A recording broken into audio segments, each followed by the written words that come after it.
da primeira série, como é que estão as coisas? Quanto tempo, né? Nós estamos aqui hoje para dar continuidade, certo? Às nossas atividades, né?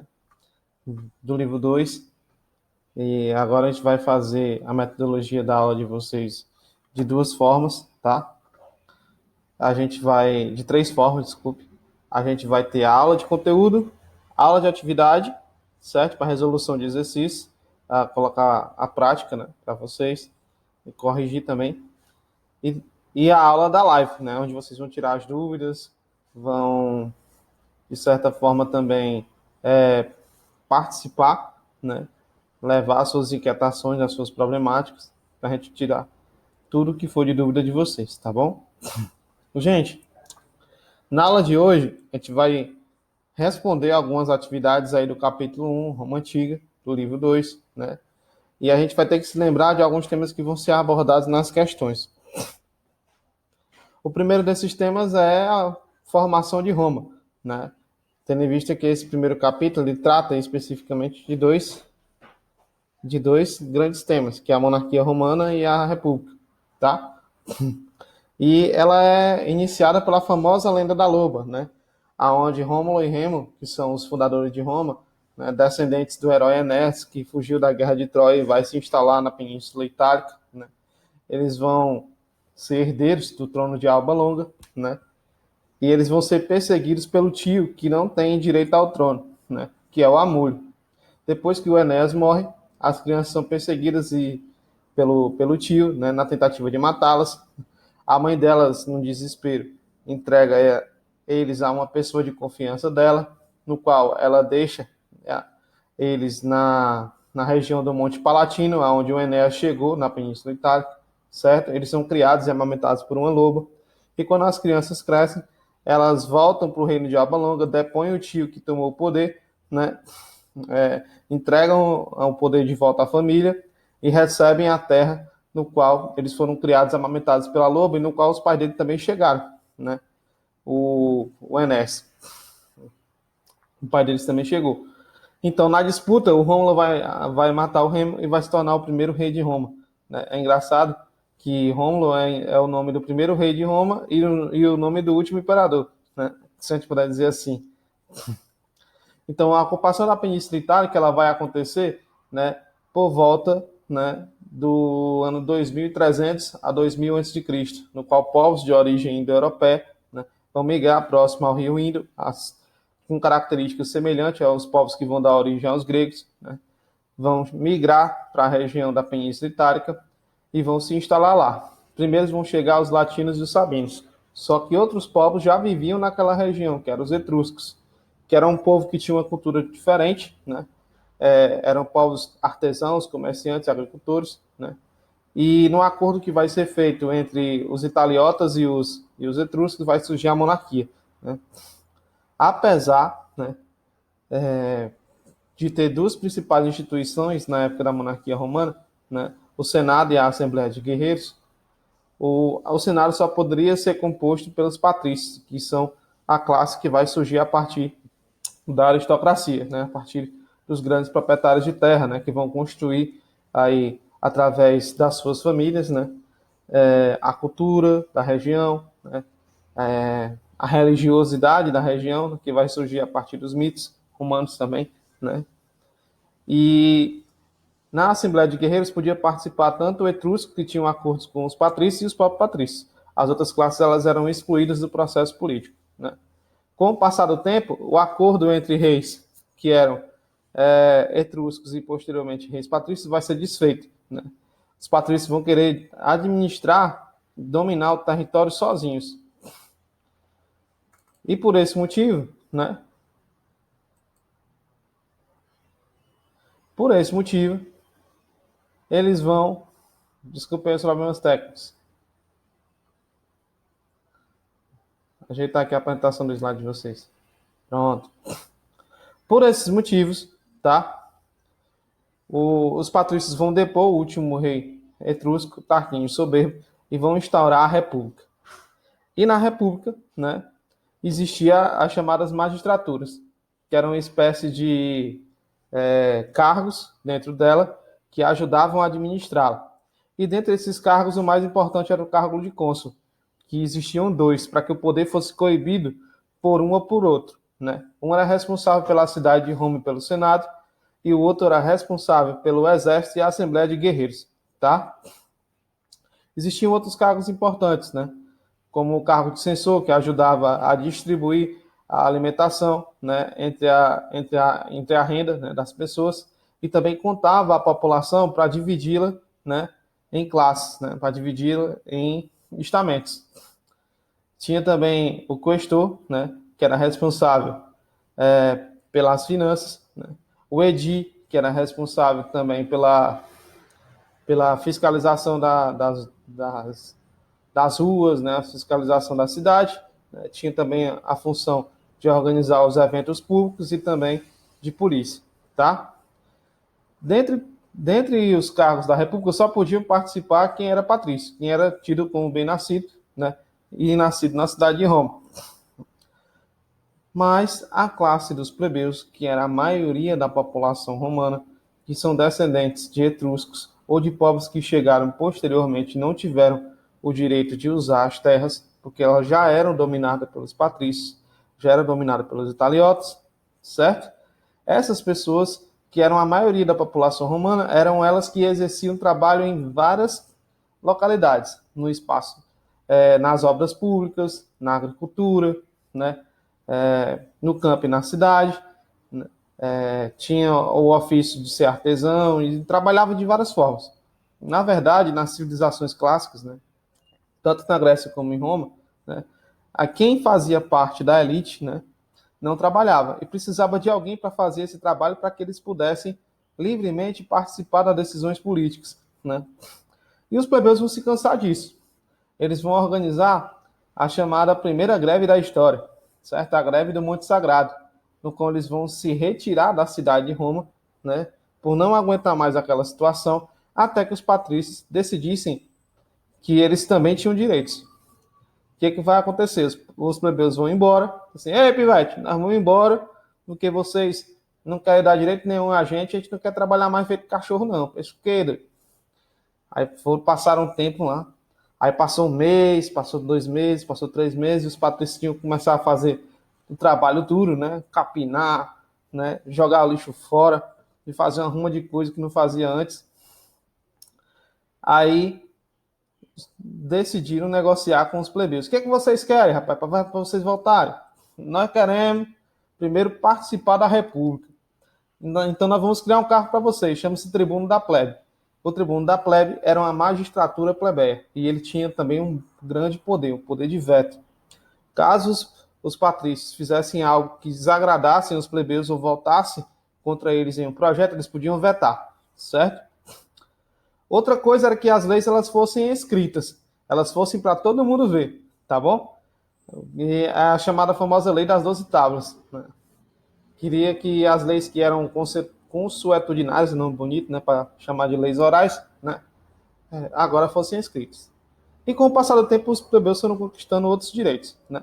Foram conquistando a lei Canulé, que permitiu o casamento entre patrícios e plebeus, foram conquistando as leis Licínias, que vai acabar com a escravidão por dívidas, que vai transformar o plebeu na possibilidade de ser eleito para cônsule, né? A lei Augúnia, né, que vai transformar o plebiscito em poder, né? A consulta popular em poder, né? Plebiscito, né?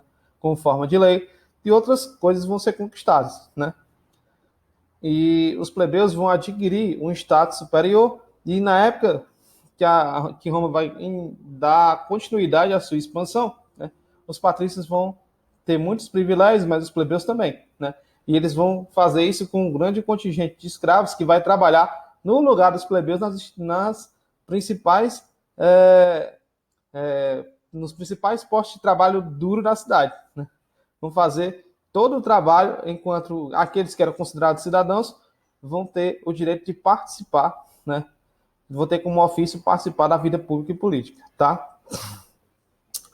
Assim, uma das consequências de tudo isso, da expansão romana, é que o exército vai adquirir bastante poder, né? A figura dos generais, que também eram senadores, vão se destacar, como a do Júlio César, né? Como a da Marco Antônio. E o primeiro triunvirato é marcado pelo Júlio César, pelo Pompeu e pelo Crasso, né? que eram grandes senadores que tinham influência política dentro do exército, né, que faziam parte das centúrias romanas, e eles vão disputar entre eles o poder, né, entre esses três grandes estadistas. O Júlio César vai derrotar o Pompeu e o Crasso, né, e vai se tornar cônsul vitalício. Com medo que o poder de Júlio César pudesse subir muito maior do que o exército, né, o próprio Senado vai articular, né, com as pessoas que eram próximas ao César, né, a sua, como é que eu posso dizer assim, eliminação, né? O Marco Antônio e o Brutus. Brutus era filho de criação do Júlio César, né? E o Marco Antônio era o seu principal braço direito. Eles vão articular junto com o Senado a morte, né, do Júlio César. E com o passar do tempo, o Otávio, que era o sobrinho do Júlio César, ele vai entrar no segundo triunvirato junto com o Marco Antônio, o Otávio e o Lépido, né, junto com o Marco Antônio e o Lépido, né, o Otávio, e ele vai querer vingar a família, certo? Ele vai vencer o Marco Antônio e o Lépido, né, e com o apoio do Senado, ele se torna o primeiro imperador de Roma, tá bom? Gente, vamos dar uma lida aí nas questões, certo? Agora que a gente fez essa recapitulação aí do capítulo. Pega o seu livrinho digital, que nós vamos utilizar hoje, né? Caso você não tenha acesso a ele, nós vamos usar aí, certo? O livrinho físico também. E se você não tem livro, copia da lousa. Que lousa, meu? Copia aqui do nosso slide, tá bom? A nossa lousa é o nosso slide, né? Copia do slide, né? Anota as suas problemáticas, né? Anota as suas dúvidas para a gente tirar na live na sexta-feira, tá bom? Então nós vamos responder aí 3 questões. A questão da página 588, certo? Questão 3, os exercícios resolvidos. É dos exercícios resolvidos, mas é uma questão importante. Primeiro porque ela está presente em muitos vestibulares e porque ela ajuda a revisar metade do conteúdo, só para vocês terem uma ideia. E a questão 2 e 4 do DH, certo? Da página 590 e 591. Não deixe de assistir aí o QR Code da página 580 sobre a Roma Antiga, porque é importante para vocês darem uma revisada aí no conteúdo e ter uma outra visão além da minha, né? Para entender aí um pouco mais sobre a Roma, tá? Passando aqui, ó.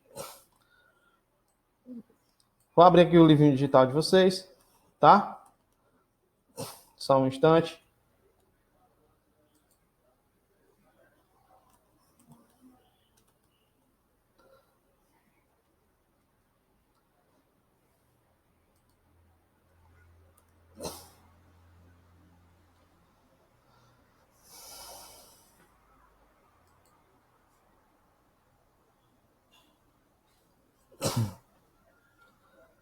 O livro digital é bom porque dá para visualizar melhor as questões aqui no computador, tá bom?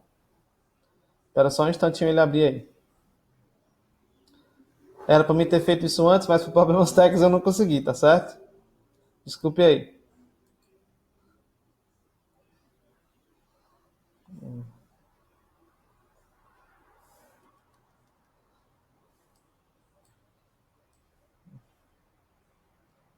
Hoje na primeira série.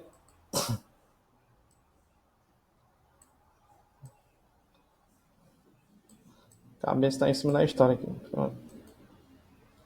História. Vamos ver aqui o tamanho, né?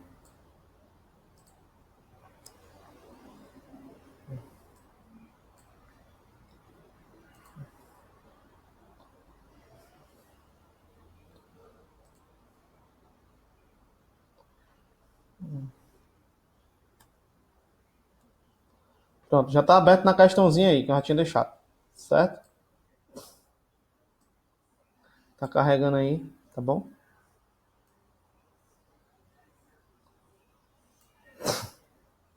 A questão é essa aqui, tá? A questão 3. Ela vai dizer assim, ó.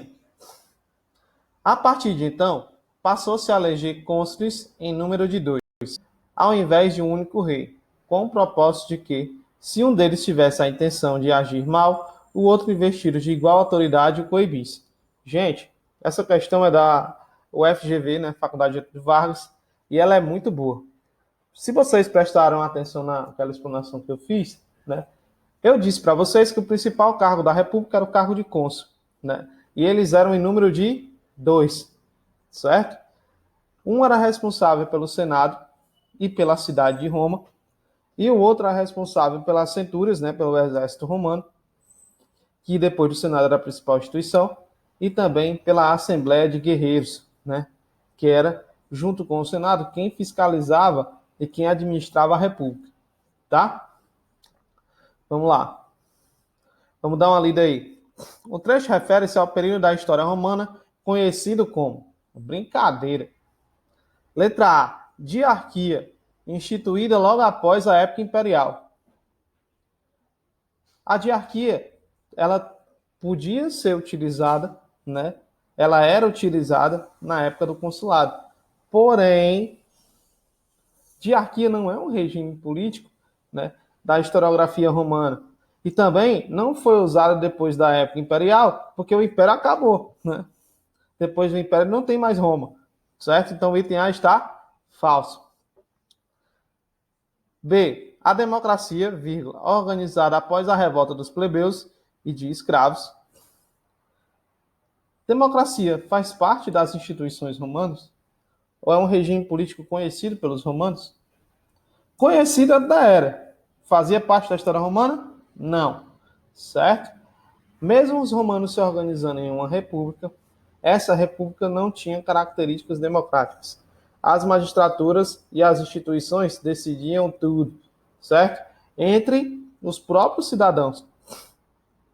E a democracia existia principalmente na Grécia Antiga e em uma cidade, na cidade de Atenas, no período clássico somente, certo?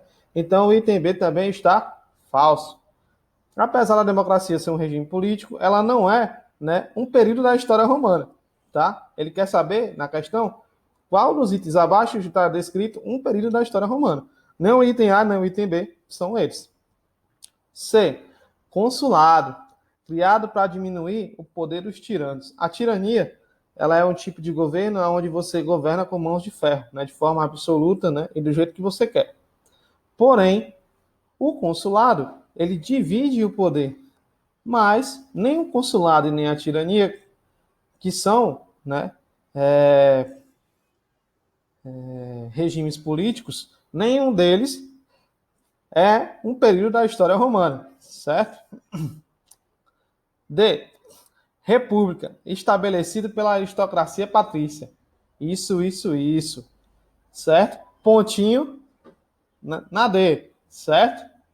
A república, dentre esses itens que estão aí, é o único item que tem, né, uma fase da história romana, né, que é a república, que vai ser colocada no poder, né, vai ser instaurada quando os patrícios vão derrubar o último rei etrusco, né, vão afastar os etruscos do poder, que vão se tornar parte deles a classe dos clientes e parte dos mais pobres a classe dos plebeus, certo?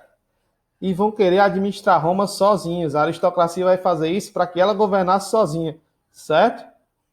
Então, item certo da questão, item D, né? República, bem aqui, ó. Item D, República. Anota aí no livrinho de vocês. Anota no caderno, tá bom?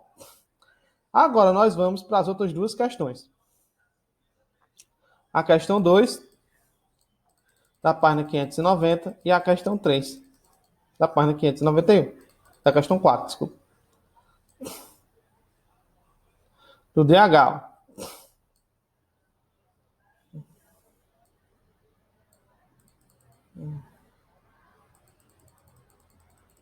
Aqui. A do IFCE. Por que eu escolhi essa questão? Porque essa questão é do IFCE, certo? Do Instituto Federal do Ceará, né? Que é uma alternativa, né, ao Enem, e também é uma alternativa às universidades federais e estaduais, né? A Universidade Federal como a UFC, e também vocês podem ingressar no Instituto Federal, certo? E essa questão é de 4 anos atrás do Instituto Federal. Diz assim, ó. Consideremos o significado da palavra república. Está se referindo à república. Ela vem do latim, res publicae, que quer dizer coisa de todos. Denomina, portanto, uma forma de governo em que o Estado, né, e o poder pertence ao povo. Na verdade, deveriam pertencer ao povo, mas nessa época pertenciam à aristocracia, né? Uma parte do povo tentou se rebelar e virou também a aristocracia, que é, né, os plebeus. No entanto, o que observou-se na fase inicial da República Romana foi a instalação de uma organização política dominada apenas pelos patrícios. Opa! Essa aqui é uma das chaves para a gente entender a questão, certo? Não houve a distribuição do poder entre todos, pois a maioria da população, os plebeus, não tinham inicialmente o direito de participar das decisões políticas. Isso gerou graves conflitos, como aquele que eu expliquei para vocês, né? A greve do Monte Sagrado, né? No qual os plebeus saíram da cidade de Roma e decidiram só voltar quando tivesse direitos políticos. E de início eles vão conquistar dois, né? O tribuno da plebe, que é o direito de participar de uma magistratura, ou ter uma magistratura plebeia, e a lei das 12 tábuas. Aqui, na questão, ele quer a resposta incorreta em relação à luta que os plebeus vão ter para conseguir os seus direitos. Diz assim, ó, por conta da situação já mencionada, né, os plebeus iniciaram uma longa luta em busca dos seus direitos, sobre a qual é incorreto afirmar-se que ele quer saber a questão errada. A nossa questão errada é o nosso item que queremos. Gilberto Cotrim, História Global, né? Brasil em Geral, 2013. É o novo livro de Gilberto Cotrim? Mas essa questão é boa. Vamos lá. Item A. A lei das 12 tábuas, ainda que favorecesse os patrícios, serviu para dar clareza às normas e os costumes, certo? Apesar da lei favorecer a aristocracia, a partir das leis escritas e mostradas para a população romana, certo? Os plebeus começaram a saber um pouco mais do direito e também colocar em prática, né, a luta para consegui-los, né? Então, item A está certo. B. A lei Canoleia autorizava o casamento entre patrícios e plebeus. A lei Canoleia permitia que o casamento entre patrícios e plebeus acontecesse, já que era proibido antes da revolta dos plebeus, certo? Por conta da passagem da herança, geralmente uma família patrícia não permitia um relacionamento entre as classes, somente entre eles, certo? Então, o item B também está certo, tá? C. O comício da plebe deu aos patrícios o direito de decidirem pelos plebeus assuntos relativos a interesse de ambos. Preste bem atenção. Os plebeus conquistaram uma magistratura que era tribuno da plebe, que tinha poder de veto contra os patrícios, e eles vão fazer um comício para comemorar as coisas, vão deixar os patrícios decidir a lei por eles. Ah, que viagem é essa? Né? Eu faço um comício de comemoração para me dar para o meu algoz o direito dele falar e ainda de decidir as coisas por mim. Não, isso é muita viagem. Pontinho no C, certo? D. A eleição de magistrados deu aos plebeus a condição de ascenderem aos poucos, né, aos principais cargos públicos. E isso, primeiro desses cargos é o tribuno da plebe, na primeira magistratura plebeia. Posteriormente, com as leis licínias, um dos cônsules tinha que ser plebeu. Então, os plebeus vão conquistando alguns direitos com o passar do tempo, certo? Esse item também está certo. E letra E, a proibição da escravidão por dívidas, a lei, uma das leis licínias, né, que fez com que nenhum romano fosse mais escravizado por conta das suas dívidas existentes. Verdadeiro. Então, o nosso item que nós queremos é o item C, certo? O único item errado é o item C, comício da plebe. Pense na viagem. Santinho da plebe, né? Comício, né? Não, não sei não, viu, mano? Então é o item C, certo? Anota aí. Questão 2, item C. Agora vamos para a última questão. É a questão 4. Que é a do Enem de 2 anos atrás. 3 anos atrás. 2 anos atrás, que em 2020 ele não aconteceu, né? Gente, no primeiro texto ele vai falar sobre a Grécia e no segundo sobre Roma. E ao comparar os dois, ele vai perguntar, né, aí a convergência que existia entre as duas realidades sociopolíticas. Vamos lá. Texto 1. Solon é o primeiro nome grego que nos vem à mente quando terra e dívidas são mencionadas juntos. Logo depois de 600 a.C., ele foi designado legislador em Atenas. O que é isso? Para reformular parte das leis, né? Com poderes sem precedentes, porque a exigência de redistribuição de terras e cancelamento de dívidas. O que é isso? Vai acabar com a escravidão por dívidas e vai também propor uma reorganização pela renda e a localidade das pessoas, dividindo elas em tribos, certo? Não podiam continuar bloqueados pela oligarquia dos proprietários de terra, ou aristocracia, tanto faz, por meio da força ou de pequenas concessões. Esse autor eu gosto bastante, que é o Moses Finley. Inclusive eu tenho esse livro. Moses Finley, a Economia e a Sociedade na Grécia Antiga. Gente, o que acontece? Com o passar do tempo e a constituição da polis, que é a cidade-estado na Grécia, né, o demos, que é o povo, a maior parte do povo, vai começar, assim como os patrícios, né, posteriormente vão fazer em Roma, né, séculos depois vão fazer em Roma, inspirados talvez, né, aí no que fizeram na Grécia, né, no que o Demos fez na Grécia, né, vão questionar a autoridade política da aristocracia e vão permitir, né, que eles possam lutar por mais direitos. Isso aconteceu na Grécia no ano 600 a.C., né, e também, né, num contexto próximo, vai acontecer em Roma com os patrícios, com os plebeus, certo? A famosa lei das 12 tábuas, não é isso? Então ele está tentando dizer que foi o Solon quem fez isso, através de uma ordem jurídica, né, da reformulação das leis. 12. Questão 2. Certo? Texto 2, desculpe. A lei das 12 tábuas se tornou um dos textos fundamentais do direito romano, uma das principais heranças romanas que chegaram até nós, né?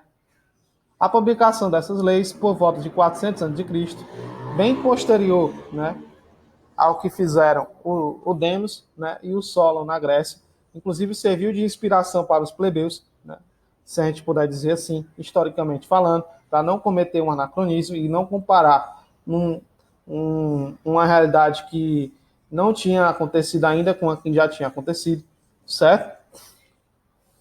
Cuidado com os anacronismos, né, que é um erro histórico muito grave. Então, ele está tentando dizer que a Lei das 12 Tábuas se tornou algo fundamental do direito romano e uma das principais heranças que chegaram até nós. A publicação dessas leis por volta de 400 a.C. foi importante, pois o conhecimento das regras do jogo, da vida e da sociedade é um instrumento favorável ao homem comum, ao plebeu, né? E potencialmente limitador, né, das hegemonias, ou da hegemonia da aristocracia, né? E arbítrio dos poderosos. Pedro Paulo Funari, Grécia e Roma, São Paulo, contexto. O ponto de convergência entre as realidades sociopolíticas indicadas no texto consiste na ideia de que letra A, discussão de preceitos formais estabeleceu a democracia. Havia democracia em Atenas, só que na época de Solon ainda não era democracia. Então eu não posso cometer um erro anacrônico de dizer que esses preceitos formais constituíram a democracia se no período de Solon não existia democracia ainda. Só vai existir na época de Péricles e no período clássico, certo? Apesar, né, do Solon ter dado partida para isso, mas ainda não era, tá? Então, item A está falso. B. A invenção de códigos jurídicos desarticulou a aristocracia. Opa! Tanto o Solon, que vai reformular as leis, como os plebeus que vão conquistar direitos políticos através das leis das 12 tábuas, né, vão, com a invenção de códigos jurídicos ou com a modificação deles, desarticular o poder das aristocracias. Tanto a aristocracia eupátrida em Atenas, como a aristocracia patrícia em Roma, vão ter que ceder alguma coisa ao povo organizado politicamente, certo? Por isso que o item B é o item correto da questão, certo? Pontinho no B, né? E ele está correto. Vamos ver os outros. C. A formulação de regulamentos oficiais instituiu sociedades. O que tem a ver? Não existia sociedade assim, agora vai ter, porque só vai ser eu e vai ter sociedade por causa disso. Não pode ser não. Então, item C não está verdadeiro, certo? Por eu dizer que um decreto oficial cria uma sociedade, isso é mentira, certo? Isso não existe. O que cria sociedade é um estabelecimento de uma relação. D. A definição de princípios morais encerrou os conflitos de interesse. Princípios morais. Na verdade, o que foi questionado não foi a moralidade dos patrícios ou a moralidade dos eupátrios, mas sim os direitos políticos que eles tinham e o povo não, certo? O entender também está falso. Criação de normas coletivas diminuiu a desigualdade de tratamento. As normas não eram coletivas, os patrícios tinham feito as leis para eles e os eupátridas também, certo? Então a aristocracia tinha feito as leis para eles. Por isso não existia norma coletiva. Então o item E também está falso. Item correto, item C, né? 2, item C. E 4, item C. Não.